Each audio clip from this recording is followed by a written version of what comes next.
So yun guys, magandang araw sa inyo. For today's video is ayan, magre-repair tayo ng fuel gauge na sinungaling.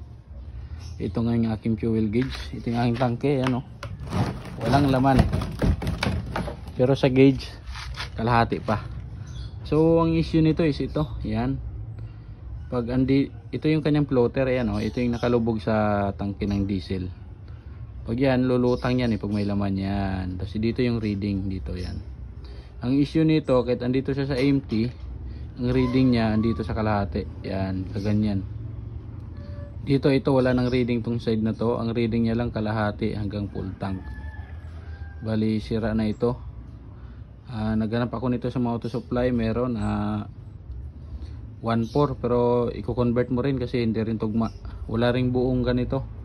Meron yung bakal pero iba, hindi klase, maliit yung ganito. Yan, yung issue nito, ayan nga, dito wala siyang reading. Dito lang, yan meron hanggang full tank. Kapag may laman ng diesel niya, ganyan, puno. Kasi lulutang to Yan, ganyan. Pagdating dito, yan, hihinto na dyan yung reading niya. Pagbaba dito, wala na, hindi niya na nare-read to. Kaya nakalagay dun sa gauge, sa may dashboard, kalahati pa yung laman. Kaya munti kami tumirik nakaraan. So ito yung binili ko, surplus. Ito, yan. Yan, ito ipapalit natin.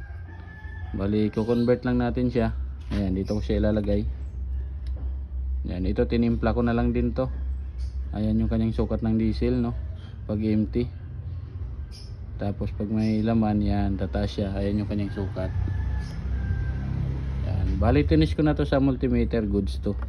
Ito, tinis ko rin, yun nga. Wala siyang reading pagdating sa baba. Parang grounded tong part na to. Dito, sikit na kahit na andito siya, yung reading niya andito pa rin. Yan, sa multimeter kahit ibaba mo siyang ganyan, yung reading niya andito pa rin So, ito na ipapalit ko. Yan, kikibol tie ko na lang yan dito tsaka sa likod. Bali, ganito na yung mangyayari niyan. Yan, pag walang laman, ganyan siya. Yan, pag laman, ayan, tataas yan, lulutang yan Yan, testing ko mamaya. So ayun, nakabit ko na. Bali, testing natin So ayan, yan yung tama.